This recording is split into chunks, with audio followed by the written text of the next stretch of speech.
Hello and welcome back to a podcast about murder. I'm Freya and I'm here with... I hate the way I say my name. How do you normally say it? I try not to say it. I just feel like I don't even enunciate it correctly and it just sounds like Freya. Oh. I'm Freya. And I'm here with Jem. And we're here to talk about true crime. Are you ready to talk about murder today, Jem? I am. Right, so this episode was supposed to come out last week in place of the episode on Jon Rimmerud, which was supposed to come out this week. But yeah, some of the episodes had a little bit of an issue. And so we have to re-record. We are going to try and have some fun. Well, you are in for it because we have a real proper messed up individual to talk about today. Peter Kürten, also known as the Vampire of Düsseldorf, the Düsseldorf Monster, described by psychiatrist Carl Berg as the king of the sexual perverts. The king? I mean, this guy is just going to blow you away, to be honest. I mean, he's going to blow you away a second time. All over again? That's how phenomenal this case is. I first heard of Peter Kürten when I was actually reading the book Killing for Company, which is about serial killer Dennis Nilsen, and which I mentioned in the very first episode that we did, which was, of course, about Dennis Nilsen. The author, Brian Masters, mentions Peter Kürten near the end of the book as he's sort of explaining or talking about the sexual sadism and paraphilias in serial killers. And what I read in that brief mention alone was just so incredibly horrendous that I had to look him up. And I thought, oh Lord, we must do an episode on this guy because it's just out this world, to be honest. Total storybook evil creature, like just unbelievable. So let's get started. Before we begin, I'll point out three things. One, this story frankly contains far too many incidents of spontaneous ejaculation. Oh, I'd actually forgotten about that, about how much ejaculation there is spontaneously happening. But yeah, unfortunately with this guy, it's basically inescapable. So there's that. And two, some of the victims in this case are children. So I just thought I'd include a warning on that. And three, this is a very old story, going back to the late 19th, early 20th century here. So some of the facts in this case are recorded slightly differently, depending on where you get your information from. Some things may have become exaggerated as the story is retold. Some ages and years and the order of some events may differ. So I tried to look at a bunch of different sources, and what I have here is just, my best. No, which is all we can ever really do. I'm just doing my best anyways. We'll start with a snippet from the very end. Germany, July 1st, 1931. Peter Kürten eats his last meal, Wiener Schnitzel, fried potatoes, and a glass of white wine. Pretty German meal. He is awaiting execution by guillotine. His sentence for the 9 murders he had been convicted of in spring. That evening, the night before he meets his death, the killer famously asks his prison doctor, quote, "Tell me, after my head has been chopped off, will I still be able to hear, at least for a moment, the sound of my own blood gushing from the stump of my neck?" A classic quote. Yeah, a reasonable thing to ask. As if this were quite a normal question, the doctor replied that after the beheading, his brain would probably continue to function for at least a few seconds, and by extension, so would his ears, allowing him to potentially process sound. Upon hearing this, Peter was pleased. He replied, "That would be the pleasure to end all pleasures." I mean, to each their own, I guess. At 6 a.m. on the 2nd of July 1931, the Düsseldorf Monster was beheaded. His reign of terror had ended. 2 years after the execution, Hitler's Nazis would come to power. Their persuasive promises to the people of Germany included a pledge to crack down on the kind of sadistic, perverted crimes committed by Peter Kürten and another German serial killer, Fritz Hamann, the Vampire of Hanover that we covered in our Halloween special last year. So in a way, the German vampires are responsible for Hitler's rise to power, is what you're saying here. I don't know. I think there's a pretty direct correlation there. Some people have noted the irony And they surmise that, in fact, Peter would likely have joined the Nazis if times were different. And probably he would have had a successful career in which to practice his bloodlust and satisfy his sadism. But we'll never know whether that would have been the case or not. Let's talk a bit about the background and childhood of Peter Kürten. He was born on the 26th of May, 1883, the eldest of 13 children, in Cologne. 13 which children. is a city... Yeah. I mean, that's the human body pushed to a limit, I would have thought. So he was born in Cologne, a city situated on the Rhine River in western Germany. The large family lived in extreme poverty in a one-room apartment. Peter's father was not only a hopeless alcoholic, but a sadist who treated his wife and children with exceptional brutality. The daily lives of all the Kürten children and their mother were filled with horrific violence. When Peter's father returned drunk from the local inn, he would beat the children and sexually assault his wife and later his daughters in front of the family. As the eldest, Peter was the target of a large portion of his father's beatings. So this isn't going well for Peter. It's just so often you hear these horrible backstories. Yeah. It doesn't excuse what they've done later in life, but it does just make you think, well, yeah, it could explain a large part of why this individual is the way they are. Right. Unsurprisingly, this environment had a profound effect on Peter. He became very disturbed at an early age. In 1888, aged 5, he would attempt to drown another child. Age 5, though? Like, how? That's precocious. Yeah. I feel, is that the youngest? It's definitely the youngest attempted murder I've ever heard of. His home life impacted his school performance, caused him to frequently spend time on the streets, and contributed to petty criminal behaviour such as stealing. At 9 years old, he struck up a strange relationship with a man who lived in his building.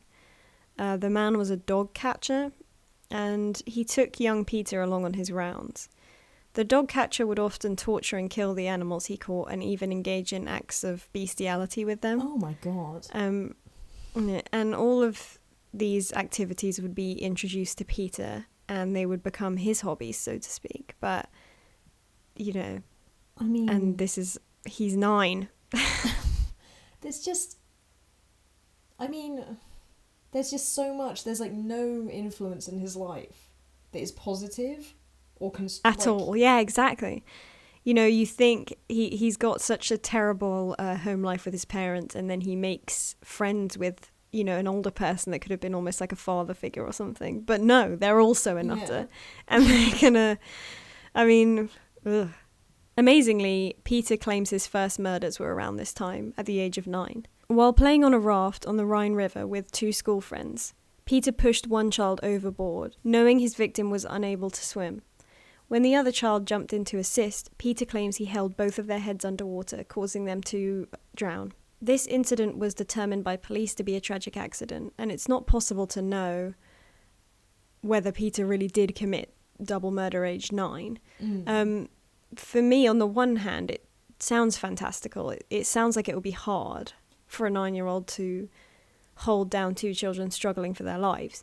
But on the other hand, if one kid can't swim, yeah, maybe it's easier than it sounds. It's feasible. Like, I can, like, especially if one of the kids is trying to help the other. It could be that he did play some role, but he exaggerated his involvement later. Anyway, these deaths did actually occur, but they were ruled accidental. And Peter, this extremely disturbed boy that would grow up to be a serial killer, was there when they died. So, yeah, so you know, make of that what you will. It's definitely had some kind of influence on him. I mean, this also, I didn't pick up on this the first time we recorded this, but not to, like, blame or shame the victim, but if you can't swim, why are you playing on a raft? That just seems dangerous to me. I mean, the thing is, like... But I guess you do, like, as a kid you do things like that. The only reason I'm not even saying anything is because, like, I totally agree with you, but I sort of want you to die on the hill of being an arsehole. But it's so true, and I always get I have a really... I may cut this because it is mean. But I always wonder how it's possible that people can't swim. I don't understand. Like, every single person, unless you have like a physical disability, every single person on this earth can kick their legs and move their arms. Just flap. Well, you're like sort of buoyant. If you lie in the same place and you kick your legs slightly, you will stay up. I promise. And just like do a sort of breaststroke movement with your arms. You'll stay up. And also, I'm just going off on people who can't swim. But also, like, you can float. Yeah, that's what I'm saying. You can literally just stop moving, just hold just enough air in your lungs. Like, keep breathing, but like hold just, like, don't breathe out all the way. And you will literally float for as long as you need to. It will happen, I swear. Anyway, I think we're too long on the swimming thing. In 1899, at 16, Peter ran away from home for good, having left school 2 years earlier. Not long afterwards, his father would be jailed on a charge of incest with one of his daughters. Peter's mother, one of his father's daughters, i.e. Peter's sisters. Peter's mother would finally be able to obtain a legal separation order and escape her husband. She moved away from Cologne and would later remarry. And I guess good for her, but I don't think she took any of her children with her, so... Well, if he's 16 and he's the oldest as well, right? Yeah. They're all under 16, and where is she leaving them? I feel a little bit, unless she saw Peter as an adult at 16 because of the time period, and she took all of the younger children. It doesn't say which children she took, but obviously not Peter because he stayed in Cologne. I mean, maybe Peter was the only one behaving aberrantly, and so she took the other children and just sort of abandoned him because he was already... Well, he was also pretty independent by this time. Peter was in and out of prison throughout his adolescence and then into his adulthood, committing theft and burglary to support himself. His experience in prison, he later said, would fuel his desire for revenge on society. He claimed that while in prison, his sexual fantasies about killing other people increased in intensity, sometimes causing him to spontaneously ejaculate. I feel like it's such a bullshit thing, though, to be like, it's all my, like, vendetta against society. Like, there are so many things wrong with that. Like, it's so immediately contradicted by the fact that it's very, like, he's not fantasizing about, like, taking down the government. Yeah. He's like, fantasizing about harming individual people. And it also... Who are innocent. Yeah, who are innocent. And a part of that is also for, like, sexual gratification. It doesn't change society at all. So it's just like, is it really an uprising against society that it's fueling this? Yeah, you're totally right. It's just like a weird... Like, how are you getting revenge on society by, like, committing sexual murders against random people? Yeah. Although he lived a rough life, Peter was considered charming and attractive, but he could not form true romantic relationships or bonds with other people. He instead engaged in bestiality with sheep, pigs, and other animals on local farms, which began in his teens and progressed over time to unfathomably bizarre extremes. He found that he had the best sexual experience if he stabbed the animals just before having an orgasm. God. Sorry, I mean, it's horrendous. I'm laughing because it's ridiculous, but... So naturally, this is what he would do to the animals he abused in order to get sexual satisfaction. But eventually he would go seeking more extreme acts in order to achieve a greater sexual high. But the thing is, I don't get the feeling, not that this would, like, make it better in any way, but I don't get the impression that it's like, I know that I would hurt another person if I tried to have sex with them. So in order to avoid my weird urge to stab things while having an orgasm, I'm going to, like, channel it into animals. Like, it's a purely selfish act. It's not to prevent him from harming someone. It's just a weird... Yeah, I just think he's doing what he thinks he can get away with at the time. Yeah. Peter's first confirmed murder occurred in May 1913. After being incarcerated for a spate of arson attacks, robberies, and deserting the German army, Peter was once again free in Cologne and looking for a place to rob. In the act of burgling an inn, he came across Christine Klein, a 10-year-old girl asleep in her bed, and saw a chance he wasn't able to pass up. After strangling Christine, Peter slit her throat with a pocket knife, and this is when the thing sort of properly starts. So essentially Peter's kink, I don't know if I should call it that. That makes it sound a bit... But his thing is basically hearing the sounds of blood, like escaping a body. This causes him to ejaculate. This goes back to what I mentioned at the start about him asking his prison doctor whether he'd be able to hear his own blood, and that being like the ultimate desire for him. Such a specific thing. That a sound... Very. Like, I don't know. I can't attempt to like interpret this in any way. The following day, when Christine's body is discovered, Peter drinks in an inn opposite the one at which Christine lived and was killed. He gets further enjoyment from hearing the reactions of the locals to the murder. Peter claimed that he visited Christine's grave occasionally over the next few weeks and was able to achieve orgasm by simply touching the soil that covered her body. God. Oh. He can't, he needs to like... Oh. He needs to chill, is what he needs to do. It wouldn't surprise me then if he made up the... having killed the boys when he was 9, because he seems to enjoy the sort of infamy that comes the theatrics of it is like his whole thing. A lot of these little details, because they all come from him, mind you know, there's no way for like the police to tell that he went to her grave, touched the soil and ejaculated. There's no way for them to know that. His stories are all that we have. So basically, you know, this could be a lie. You know, it's just part of the whole theatrics of his thing. I don't know. The interesting thing about this first murder is that Christine, the victim Christine's uncle Otto, was actually charged with her murder because he had a heated argument with Christine's father on the night of her death. But he was acquitted due to lack of evidence, luckily, because he didn't do it and he was innocent. But it would be 18 years before Peter Kürten was linked to the crime, and I'm sure there's many people in the community probably thought it was him still. Just 2 months passed before Peter claimed another victim, Gertrude Franken, a 17-year-old girl, again unlucky enough to be inside a home that Peter was burgling, this time in Düsseldorf, not far from Cologne. So we're in Düsseldorf now, starting the Düsseldorf streak. Peter strangled Gertrude, and the sight of blood coming out of her mouth naturally caused him to spontaneously ejaculate. Of course. Yeah, it's like, come on, Peter. Get it together, man. Like, sort it out.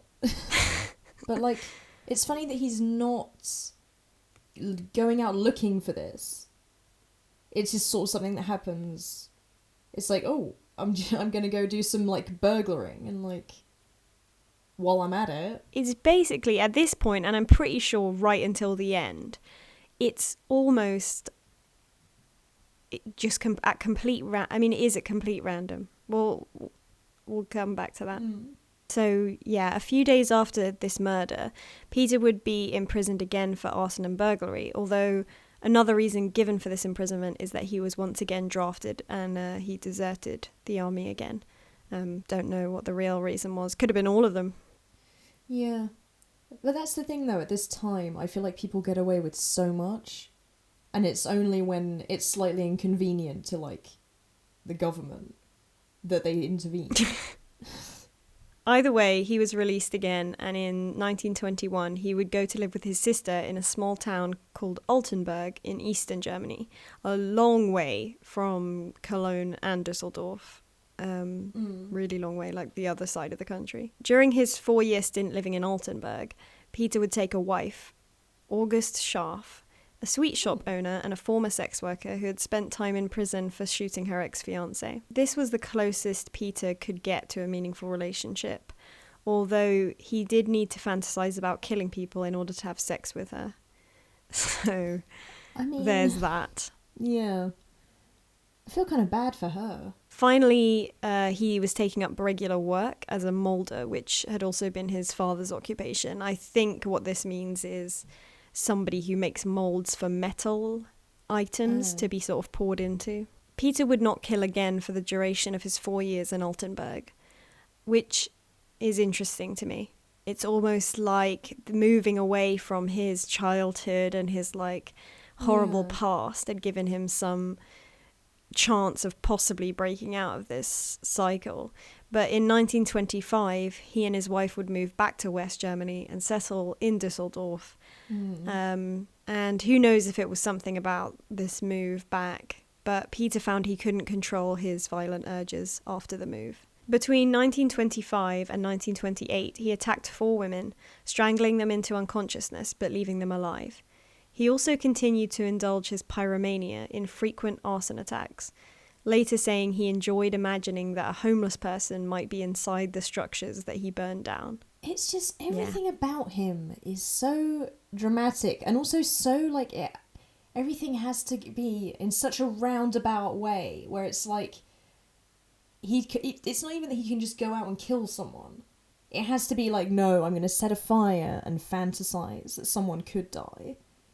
It's just so like elaborate. It really is ridiculous. Like, he should have just been in the theatre instead of doing this.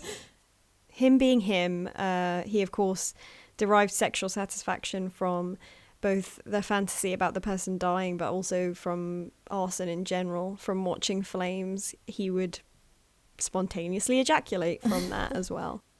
3 frenzied attacks in the month of February 1929 drew police and media attention to Peter under the monikers of the Düsseldorf Monster or Vampire.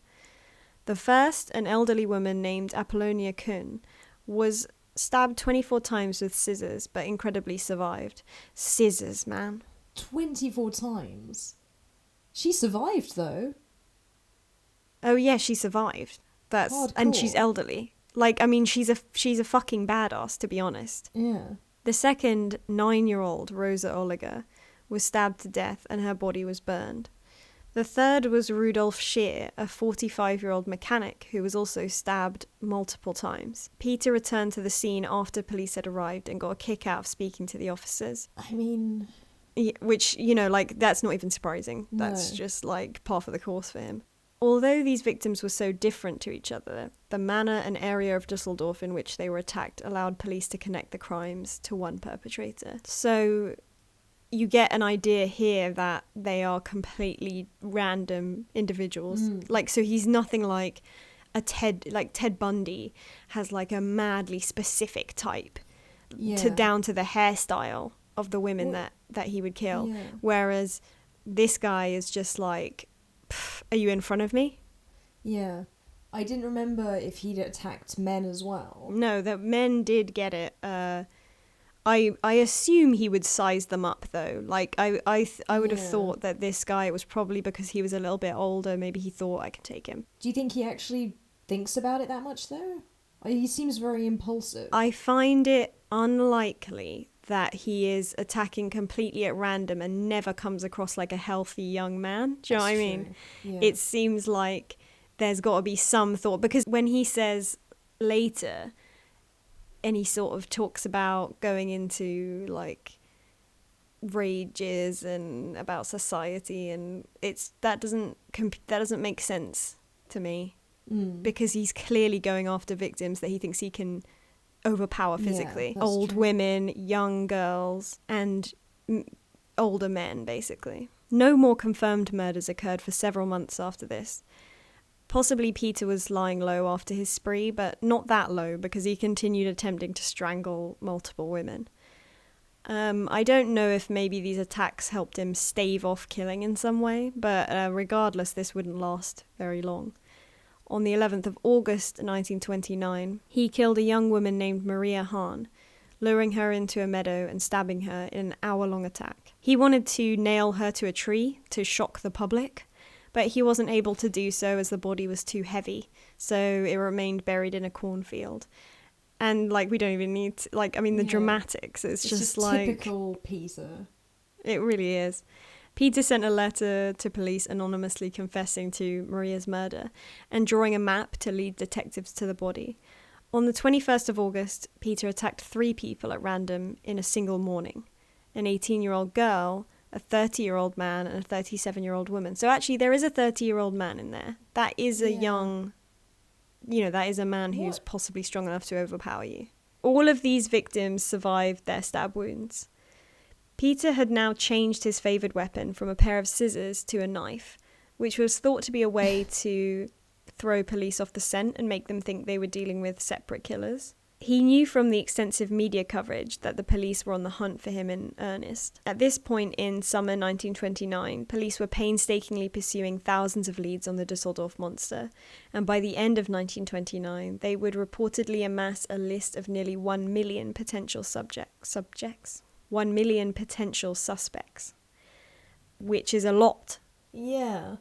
I don't think I've ever heard of that many people being suspected of some murders. I don't know. I feel like it's such an extreme that you'd have to be pretty sure before, suspecting someone of being capable of it.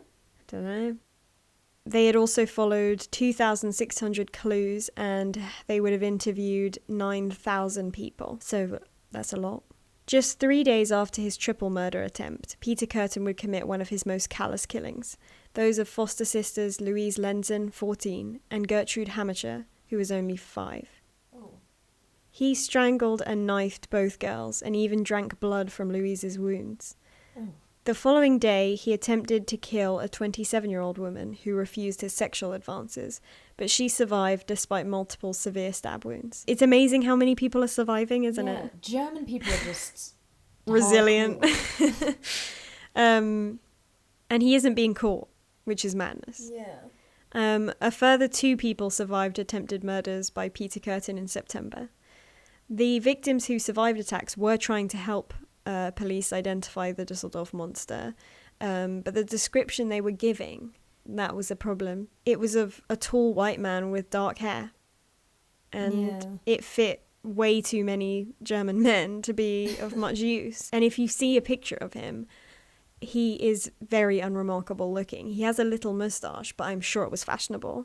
And he has light eyes, but, I'm sure many people had light eyes. So there's really nothing remarkable about him. He has a sort of piggyish kind of look, but it's not enough to set him apart from other people. He doesn't have any identifying features at all. He really is just very basic. And I guess in the conditions as well, you're not exactly going to remember any sort of detail that would stand out. I don't know. Yeah, no, there's a lot of studies showing that basically the more stress a witness is put under, the less things they will remember, which seems obvious, but obviously, has to be researched. But yeah, it's a curve, actually. It's quite interesting. The more stress you're put under to a point, the more you remember. And then you reach a peak of stress, at which point your memory starts to become poorer. I would imagine being attacked by this random guy would be peak stress. It would be peak stress. So I don't blame them for not being able to identify anything else, not just because it was a stressful situation, but because he really is so unremarkable looking. Yeah, he's a very bland looking person. Yeah. In autumn 1929, Peter switched to a hammer for his next 4 attacks on women, one of which, Elizabeth Doria, or Dorier, I don't know, that one was fatal. She died. Then on 7th of November, Gertrude Olbermann, another 5-year-old girl, would become Peter Kürten's final confirmed murder. So it's not that many murders, actually. 9. I mean, that's still obviously... it's more than none. Any murder is a murder that is unnecessary, but for the amount of things he gets up to... I mean, he's tried to kill a lot of people. The effort he puts into these kind of activities really isn't paying off. No. Again, Peter sent a map, this time to a local newspaper, showing where Gertrude Olbermann's body could be found. She had been stabbed 35 times. It's just so excessive again. And of course he drew a little map. Is he like a cartographer now? God. Jesus, this guy. Winter 1929 and the spring of 1930 passed with no more completed murders, but a continued onslaught of attacks and maimings. So again, like, this is going up into the, 40s, 50s of people who are being attacked here. It's just not being successful in the terms of killing. But is he actually trying to kill people? Is that his goal? I was suddenly wondering if it's just the violence. I think his he does get some satisfaction from the pure attack, because, it's just committing these random acts of violence is probably getting him off in some way. Finally, on the 14th of May, a strange incident would occur that would lead, through a series of strange coincidences, to Peter's undoing. A woman, Maria Budlik, in Düsseldorf in search of work, was following a male stranger who had offered to take her to a boarding house with rooms to spare. However, she became frightened when the man tried to lead her through a park as part of a shortcut. Having read the stories in the papers about the Düsseldorf Monster, Maria was suspicious and fearful and refused to follow the man, who argued with her. And yeah, arguing back, not a great sign. Yeah. I wouldn't have followed him either. Luckily, another man passing by would intervene and help Maria escape the stranger. It's not known what might have befallen Maria at the hands of the first man, but unfortunately, the second man who had rescued her was Peter Kürten. Yeah. He took her back to his apartment and offered her food and drink. Maria could tell Peter wanted something more, and she told him that she didn't want to stay at his apartment the night or sleep with him. So she's very confident. Straightforward. And I like her. She was not having any of that take me through the park shit. She's not having any of this, I'm giving you some food at my apartment. She's like, listen, Buster, this is how it is. She stood up for herself. Unfortunately, under the guise of taking Maria to a hotel, Peter would take her to the Grafenberger woods and sexually assault her, but he did not kill her. Later, Peter would say that as Maria didn't put up a fight, he didn't want to kill her, which I think is a strange thing to say. Is it because he's only into, the struggle? I feel that could be part of it. But I also kind of don't buy it in a weird way, because it's like... But his first victim was sleeping. Right. He's implying that if somebody just let him rape them, that it would all be fine or something. And I just find that to be garbage and to be total nonsense. Definitely. You already said that you get off on the noise of blood coming out of someone. I just don't buy it. Anyway, he also thought that she would be unable to identify his apartment, and he was wrong. While Maria was too ashamed to go to the police, which is, of the time quite understandable, even now, she would tell a friend by letter what had happened. Purely by chance, this letter was somehow misdirected, and it was opened by another person who immediately took it to police. This is variously referred to as either a postal worker opening it because the address was wrong, or the address being wrong got it to somebody else's house that wasn't the right house, and then they opened it. So the police tracked down Maria, and they persuaded her to assist with finding her attacker. And she was able to lead them to the apartment where Peter Kürten lived with his wife.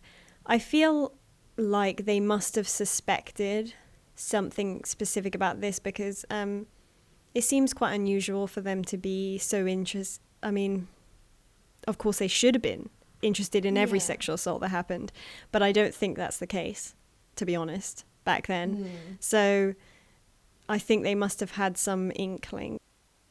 Maria was able to lead the police to the apartment where Peter Kürten lived with his wife.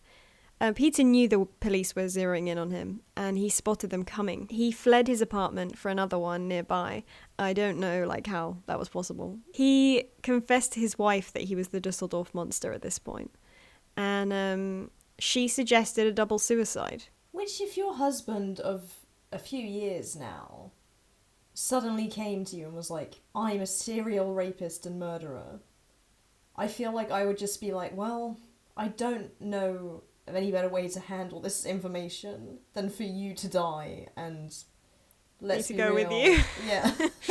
Yeah, because honestly, like, can you imagine, like, going how do you on rebuild your the life shame, the humiliation, the like horror of being connected to that person.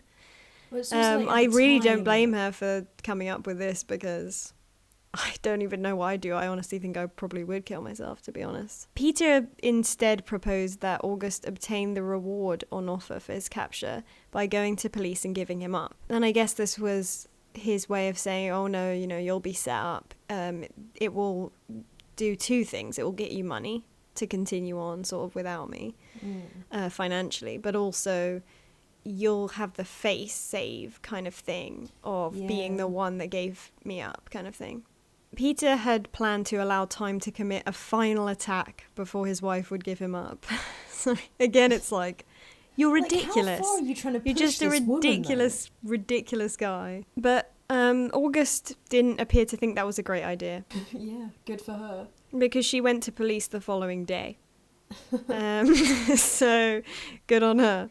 On the 24th of May, Peter Kürten was arrested at gunpoint, finally bringing an end to his rampage. Peter Kürten freely admitted every detail of his crimes to police and psychological analysts, including psychiatrist Dr. Carl Berg, who would later write a book that I'll touch on later. In total, Peter admitted to 10 murders and 31 attempted murders. Oh, I've got 9. Oh, maybe 10 and then 9 that he actually got convicted of.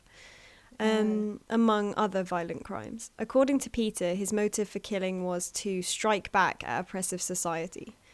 Although, of course, there was a very central sexual aspect. Peter insisted sexual assault itself was not a primary motive. But he's contradicted himself like 10 times on that.